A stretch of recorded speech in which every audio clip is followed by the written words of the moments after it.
ఓం నమ శివాయ నమ. ఓం శ్రీ మాత్రే నమ. ఓం కొండదేవతాయ నమ. శ్రీ సమ్మక్కాయ నమ. శ్రీ శారలమ్మాయ నమ. జాయ్ కొండదేవతాయ నమ. ప్రజలందరికీ నమస్కారము. 2026 మే నెల మాసంన ఈ మే నెల మాసంలో 12 రాసులకి స్థితిగతులు ఎలా ఉన్నాయి, వాళ్ళ యోగ నక్షత్రం ఎంతవరకు వచ్చింది, చేసే కార్యక్రమం ఎంతవరకు వస్తుంది అనేది చాలామందికి చాలా సందేహాలు చాలా వరకు ఉంటాయి. కాబట్టి ఇలా జన్మ లగ్నంలో ఉండాల్సిన గడియలు ఎంతవరకు వచ్చినాయి, మరి వాళ్ళ నామదశ అనగా వాళ్ళ పేరు బలాన్ని బట్టి చాలామందికి డేట్ ఆఫ్ బర్త్ ఉండదు. కాబట్టి చాలామంది వాళ్ళ తల్లిదండ్రులు రాయరు. కాబట్టి ఇంతకుముందు పాతకాలంలో వచ్చేసి వాళ్ళు డేటు టైము అయింది రాసుకోలేదు. కాబట్టి చాలామందికి చాలా సందేహాలు ఉంటాయి. గురువుగారు, మరి మేము మా పేరు అనేది ఇదే కానీ మరి మాకు ఏ రాశి వస్తుంది అనేది మాకు ఇంతవరకు తెలియదండి అని చాలామంది మమ్మల్ని అడుగుతుంటారు. కాబట్టి మీ పేరును, మీ ఫుల్ నేము, మీకు డేట్ ఆఫ్ బర్త్ లేకపోయినా కూడా మీ పేరుని బట్టి మీకు సమయం ఉంటే సమయాన్ని పంపించండి.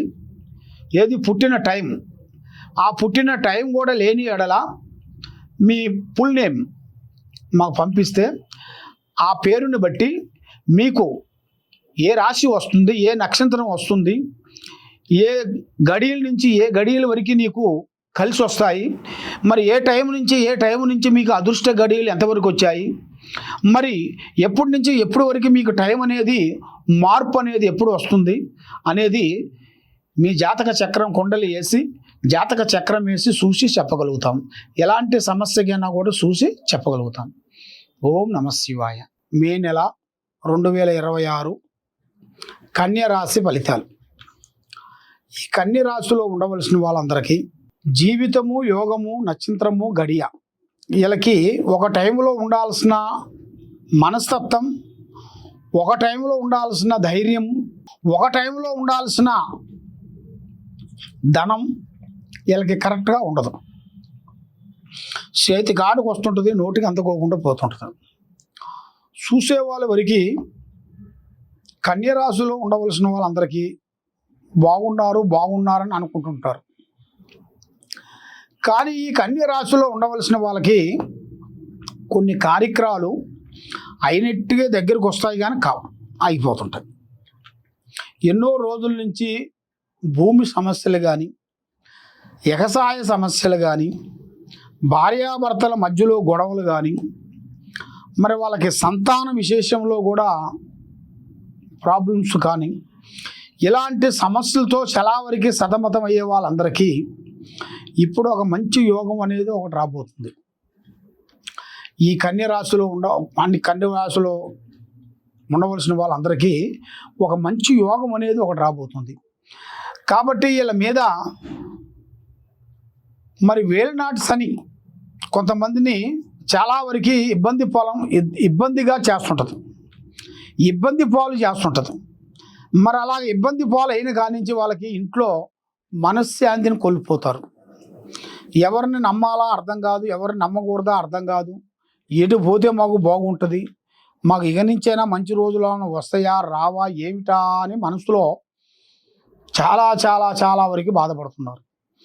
మరి ఇలా జాతక యోగాన్ని పెట్టి చూసుకుంటే మంచి అదృష్ట యోగము, మంచి స్థానము, మంచి జీవితము వీళ్ళకి ఎదురొచ్చే మార్గాలు కొన్ని కనబడుతున్నాయి. మరి ఇలా జీవిత యోగాన్ని బట్టి చూసుకుంటే చదువు రంగంలో చూసుకుంటే చదువులో కూడా విద్యార్థులకి మంచి చదువు, విద్యా ఆలోచన, రాజకీయంలో కూడా అభివృద్ధి, వ్యవసాయం కానీ రియల్ ఎస్టేట్లో కానీ కొన్ని మార్పులు, కొన్ని చేంజెస్ రాబోతున్నాయి. మరి వీళ్ళు ఎన్నో రోజుల నుంచి చేసే ఉద్యోగం వాళ్ళకి అభివృద్ధిగా ఉండక మానసికమైన ఒత్తిళ్లు కొన్ని తగిలి ఆ ఉద్యోగాన్ని వదిలేసి వెళ్ళిపోవాలని ఆలోచన చేసే వాళ్ళకి కొత్త ఉద్యోగాలు కూడా కొన్ని రాబోతున్నాయి. ఆ కొత్త ఉద్యోగాలని మీరు వచ్చేదాని గురించి మీరు కొంచెం కష్టపడి దాన్ని మీరు వదలకోకుండా, ఉండదాన్ని పోగొట్టుకోకుండా మీరు కష్టపడి దాన్ని కొన్ని పూర్తి చేసినట్టుగైతే తప్పకుండా మంచి యోగం అనేది మీ జాతక యోగంలో కొంత రాబోతుంది. మరి ఇప్పుడు టయాలు కూడా కొంత అనుకూలంగా లేవు. ఈ కన్య రాశిలో ఉండవలసిన వాళ్ళకి 2 గ్రహాలు ఘోషిస్తున్నాయి. ఒకటి రావు కేతువ, శని అర్ధభాగంలో ఉంది. ఇప్పుడు శని ప్రభావము అర్ధభాగంలో ఉంది కాబట్టి ఈ 2.5 విధానాల్లో ఇల్లు సతమతం అయిపోతుంటారు. ఏ పని చేసినా ఏ కార్యక్రమం చేసినా కూడా వాళ్ళు ముందుకు రాలేరు. మానసికమైన ఒత్తిడి, ఇంట్లో సమస్యలు, బయటకు పోయిన సమస్యలు, ఏం చేయాలన్నా వాళ్ళకి మనసు అర్థం కాక మానసికమైన ఒత్తిడితో బాధపడుతూ ఉంటారు. కాబట్టి మీరు ఏ పనైనా కానీ ఏదైనా కానీ తొందరపాటు ఏ పని చేయొద్దండి. పెద్దవాళ్ళ ఆశీర్వాదం తీసుకోండి. పెద్దవాళ్ళ ఆరోగ్యాన్ని కాపాడండి.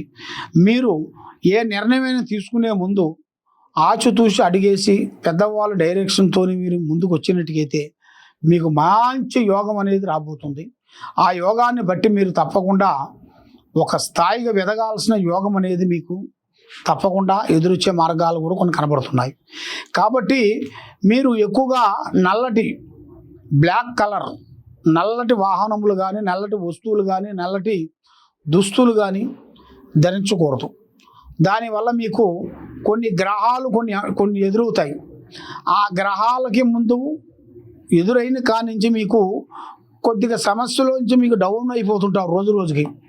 ఎన్ని రోజులు మీరు పూర్తి చేసినా కూడా రోజు రోజుకి మీరు ఎన్ని పూజలు చేసినా కూడా ఇంకా అడుక్కుపోతుంటుంది. ఈ అడుక్కుపోయిన దానివల్ల ఎందుకు జరుగుతుంది? అందరూ బాగుండాలి, దాంట్లో మనం ఉండాలని మనం కోరుకుంటున్నాం కదా. మరి ఎందుకు జరుగుతుందా అనేది చాలామందికి చాలా సందేహాలు అనేది ఉన్నాయి. కాబట్టి మీకు ఆ సందేహం అనేది మీకు క్లీన్ కావాలనుకుంటే తప్పకుండా మీరు ఎక్కడెక్కడో వెళ్ళి జ్యోతిష్యం చెప్పించుకొని నిరాశ చెంది ఉన్నారు. కాబట్టి తప్పకుండా ఈ కింద ఉండాల్సిన నెంబర్కి ఒకసారి నాకు సంప్రదించినట్టుగైతే మరి మీరు ఎక్కువగా పూజించాల్సింది శ్రీ దుర్గాదేవి అమ్మవారిని ఎక్కువగా పూజించాలి. అమ్మవారిని మీరు పూజించినట్టుగైతే మీ మీద ఉండాల్సిన అష్టకష్ట దరిద్ర దోష నివారణ పోతుంది. బుర్ర బాగుంటుంది, తెలివితేటలు బాగుంటాయి, అనుకునే కార్యక్రమం మీకు సక్సెస్ అయ్యే మార్గాలు ఉన్నాయి. సర్వో జనా సుఖినో భవంతు. ఓం నమః శివాయ నమః.